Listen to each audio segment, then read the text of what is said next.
Welcome to the River Valley Church podcast. We are a community of faith that is interested in practicing the way of Jesus together.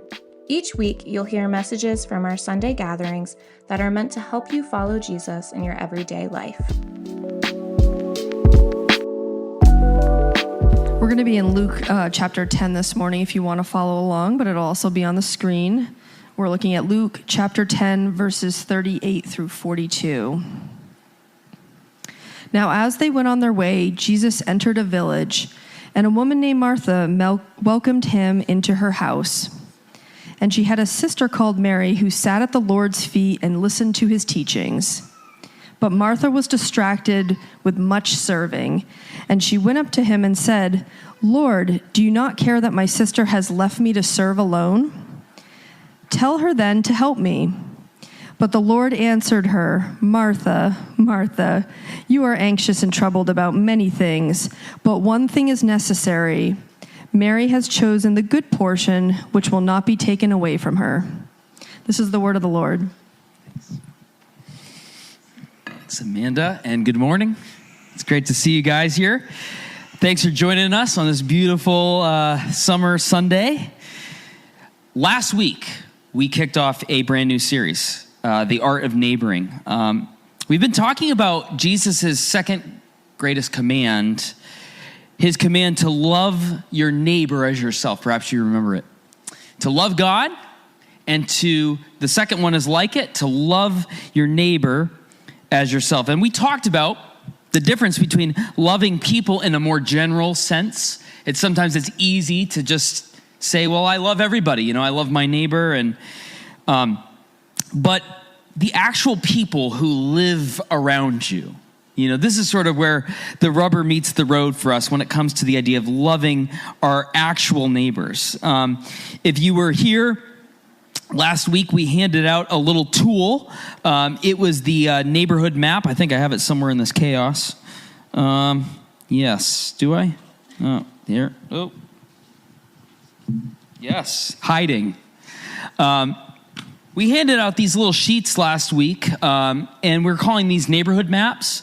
And so hopefully if you got a chance to bring one home with you, if not, we've got some more out on the coffee bar along with a copy of this book right here. I actually have more than 3 in the building now, so you could actually get one of these. They're $10, and they're free on Kindle, so if you use Kindle. But the neighborhood map, we sent this home with you guys. Well, some of you. I found a lot here last week sitting on chairs.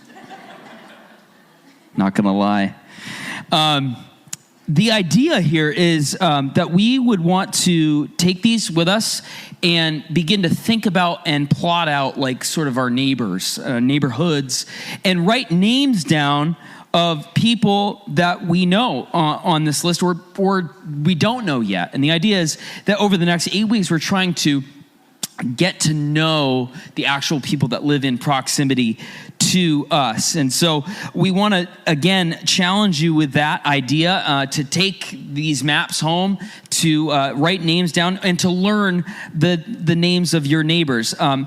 Before I go any further, how did that go for you this week? Did anybody here learn a new name this week? Anybody in the room? Okay, all right. I didn't ask her to do that, but she was the only one that raised her hand in the first service. So that's good. That's worth the price of admission. Curious, did anybody in the room have a conversation this week with a neighbor that they otherwise might not have? Yes, and yes. All right, this is good. We're tracking a little bit.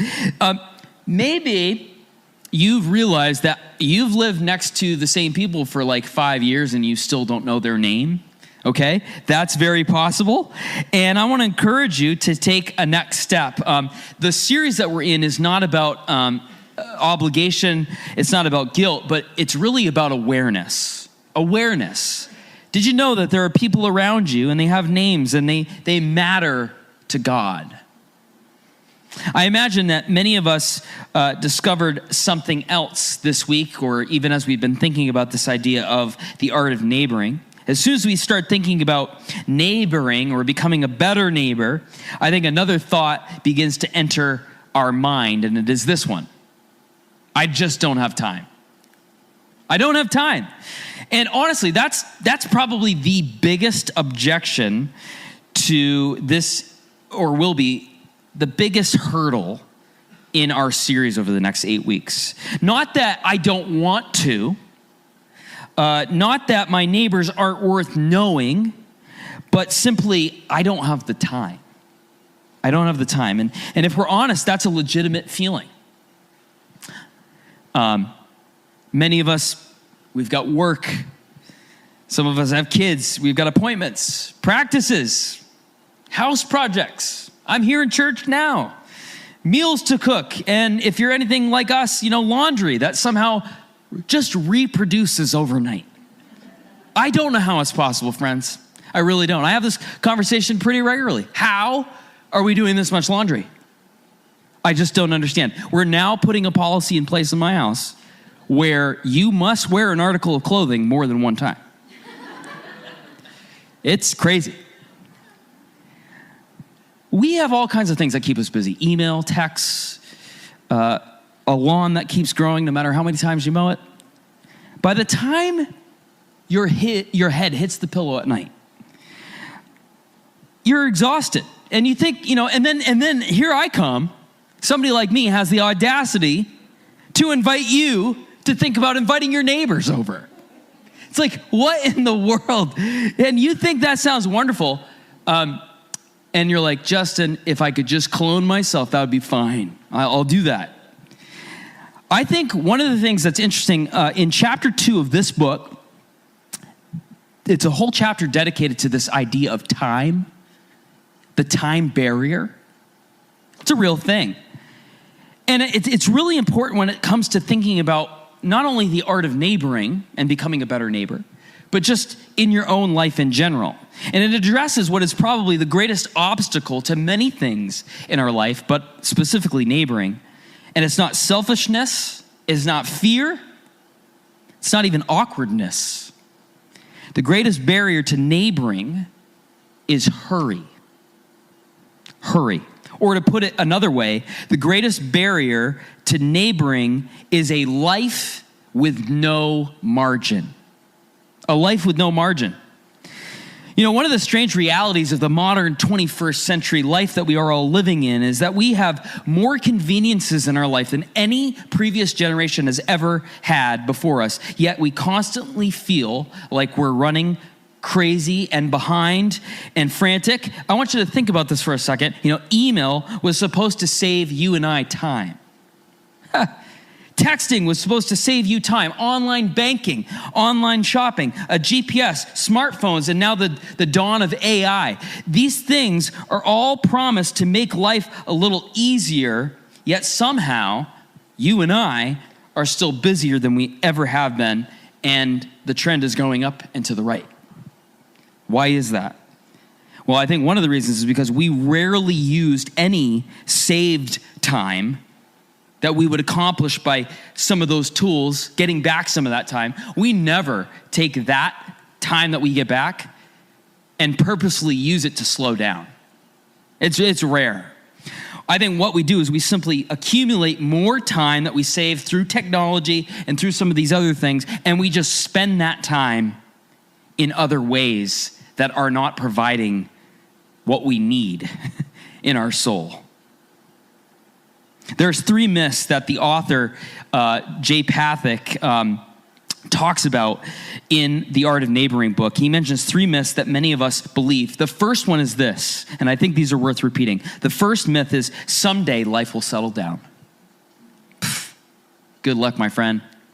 Someday life will settle down. We think after this season, when the kids get a little older, after this promotion, after I retire, life, I talk to our retirees at River Valley, and this is what I hear. You can almost guess what I'm going to say, right?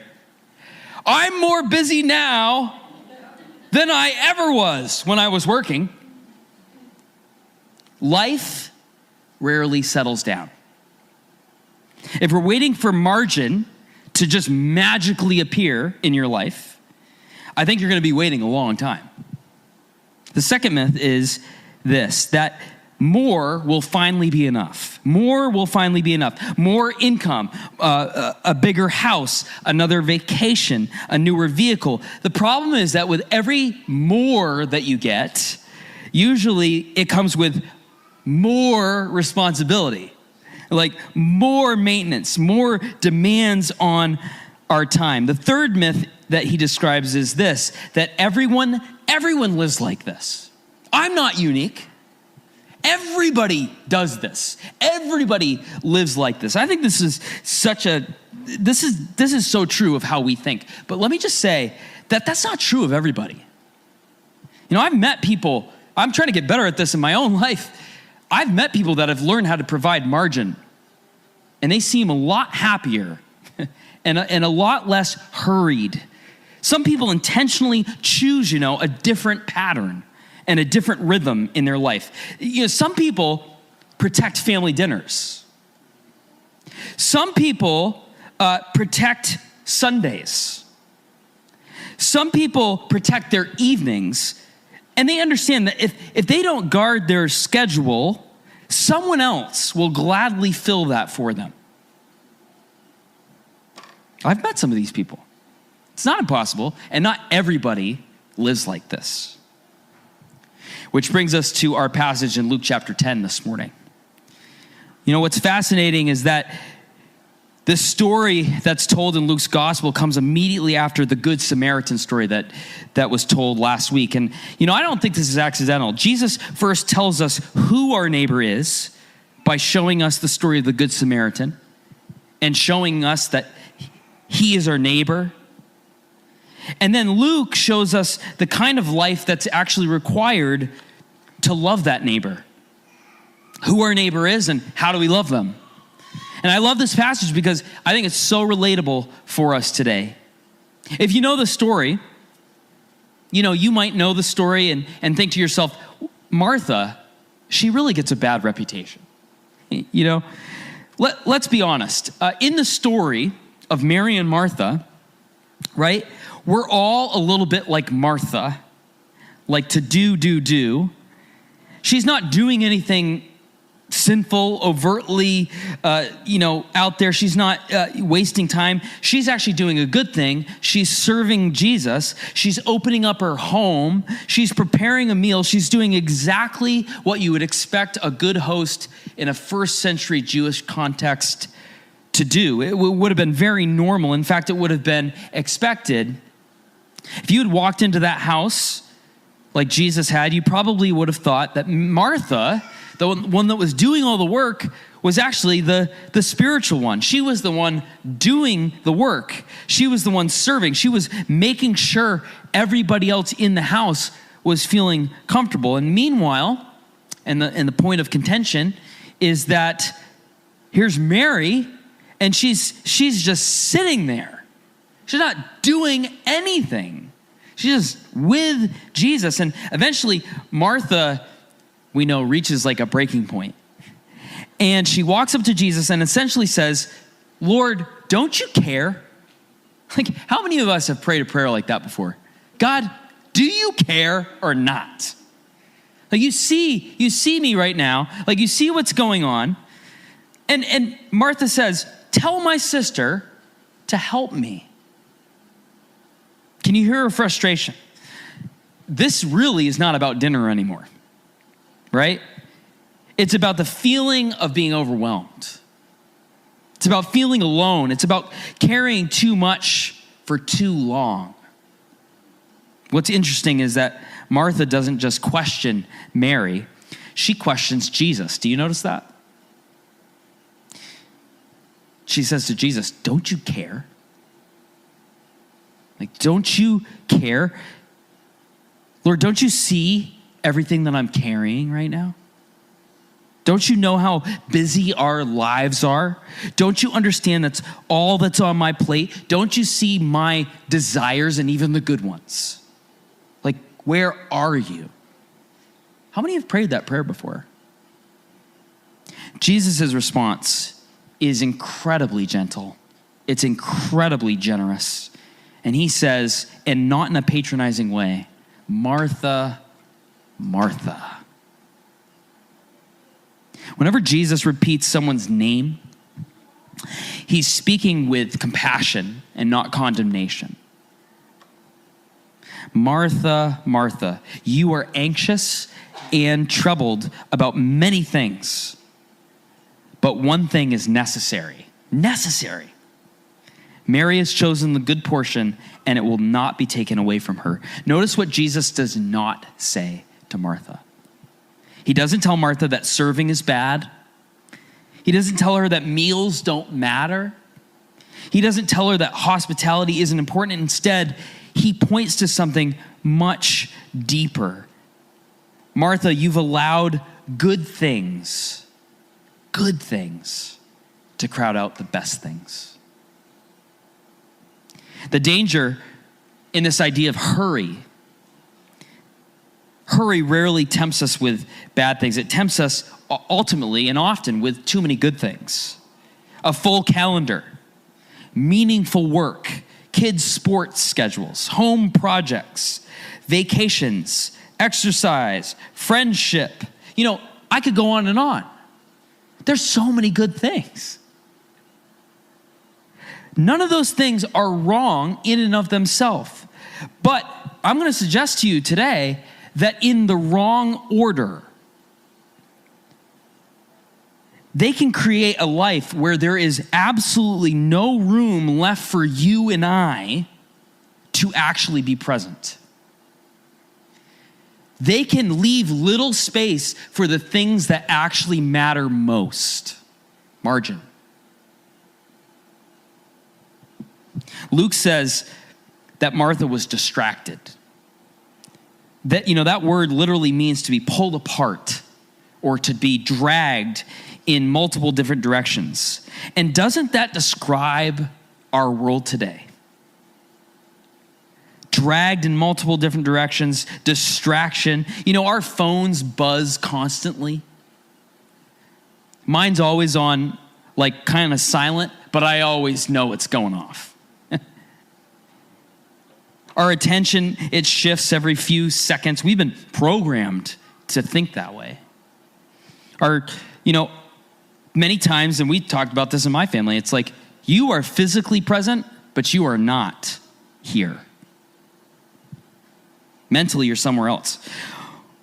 I'm guilty of this. Answering emails while eating dinner. It's important, right? Scrolling while our kids are talking. Ooh. We listen to podcasts while we're walking through our neighborhoods. Even when we're home, we can be somewhere else. And as I said, I could be guilty just like the next person if I'm not careful. And I wonder if one of the greatest spiritual disciplines today in our present modern age isn't learning more information. I feel we are content overload. Content overload. It's a very interesting phenomenon that we have shifted, and podcasting is not new, but a whole generation of people have been trained to listen to long form communication. It's like we got no problem listening. I did it yesterday. 2.5 hour long podcast. And just as if it was nothing, just went about my day and normal around the yard. And we've been programmed to get tons of content. I actually don't think it's about content. I don't think we need more content in our life. I think one of the greatest spiritual disciplines today isn't learning more information. It's simply learning how to pay better attention.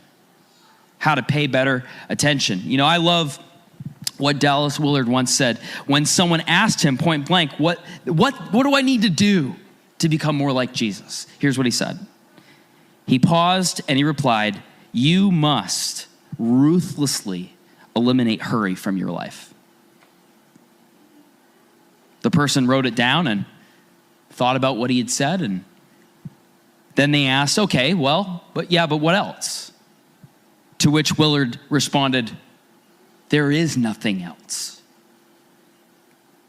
You must ruthlessly eliminate hurry from your life if you want to become more like Jesus. And friends, as a church that is interested in practicing the way of Jesus together, this has big ramifications for us. It's a powerful statement because hurry isn't just about the speed or the pace at which you're going in life. It's about who you are becoming. Formation.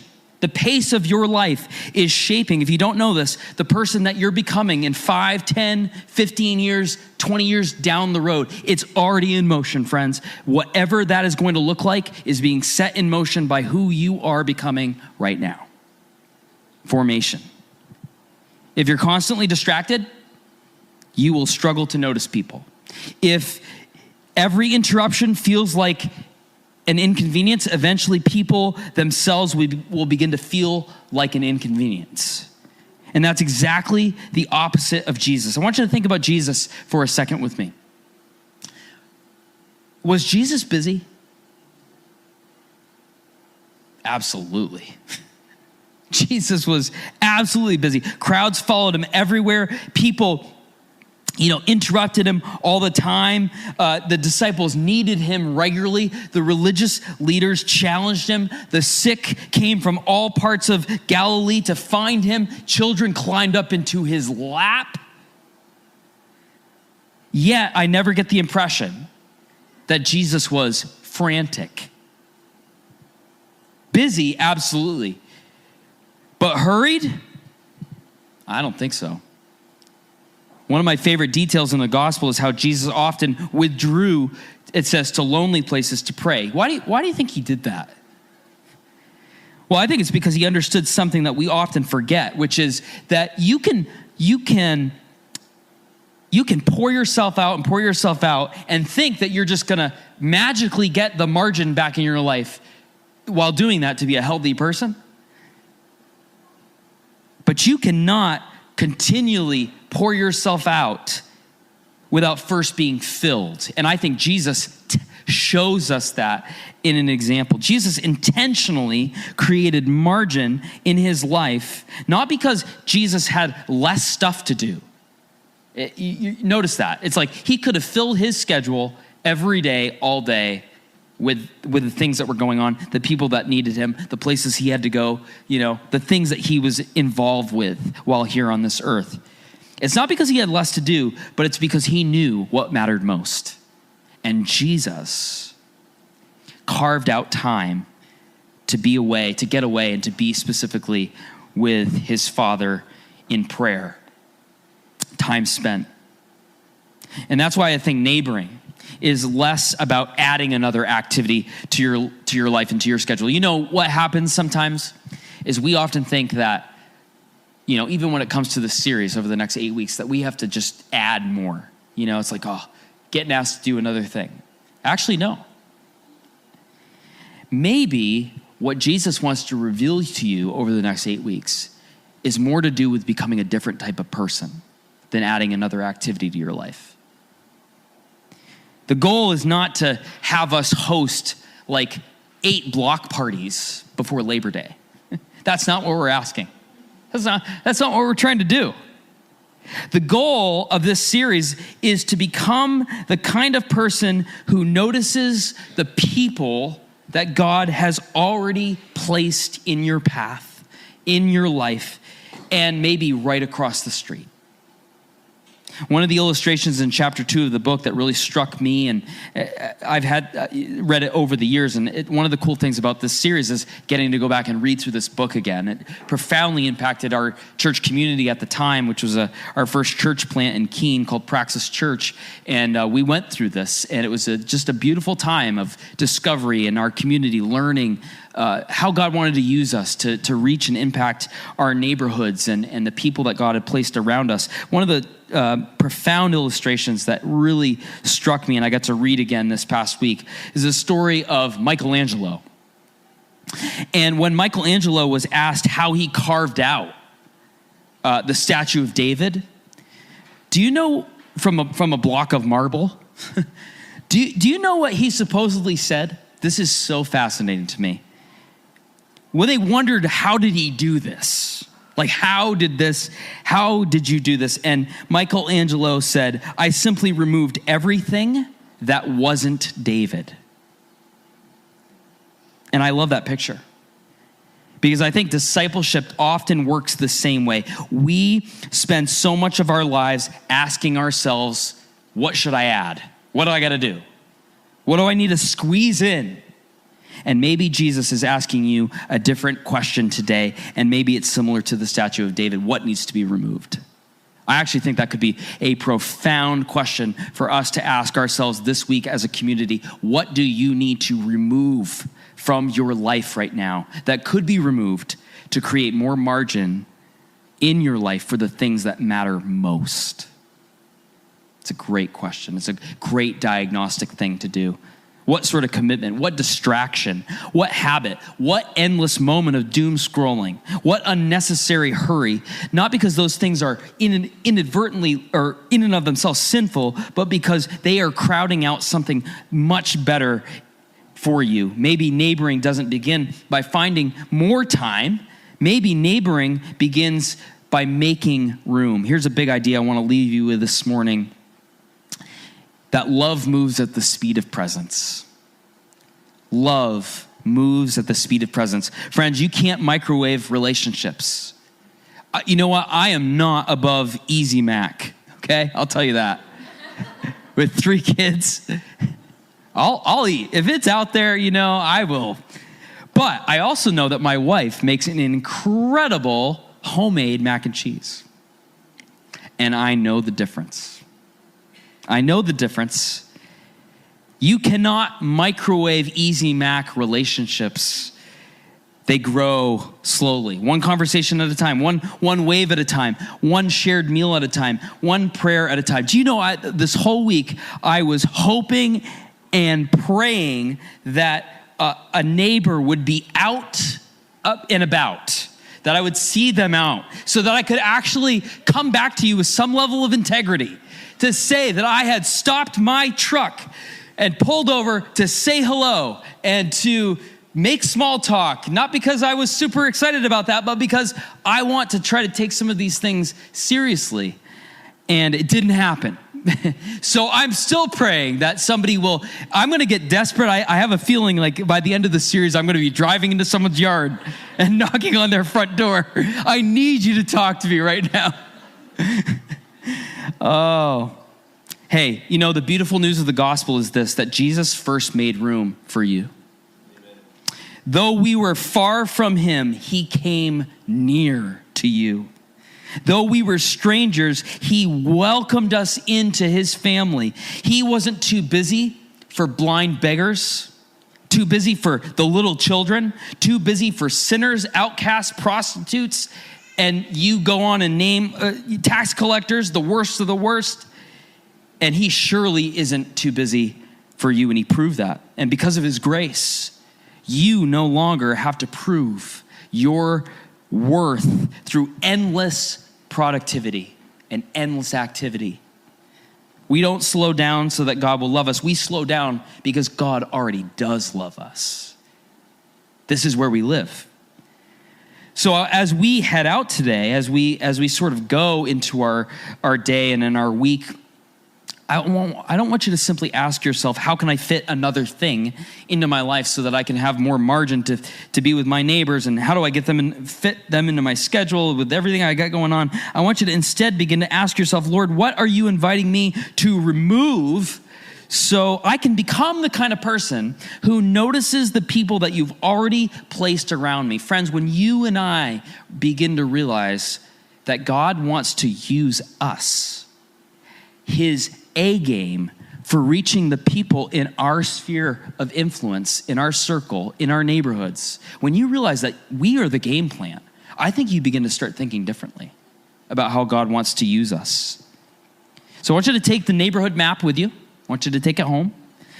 I want you to begin to think about the people in your life, in your neighborhoods, and down your street, and I want you to begin to fill that in if you haven't already. And I want to ask you to ask God, alongside me, to ask for one conversation that you might be able to have this coming week, one opportunity, one open door with a neighbor. Because the goal of our series isn't simply that River Valley Church would know more about what it means to be a great neighbor, but it's that we would become neighbors worth knowing. And that kind of life begins when we slow down long enough to notice the people that God has already placed right outside our front door, maybe a couple 100 feet away or a couple miles down the road. We're so glad you tuned in today. To learn more about River Valley Church, head over to rivervalleychurch.com, where we'd love to help you take some next steps.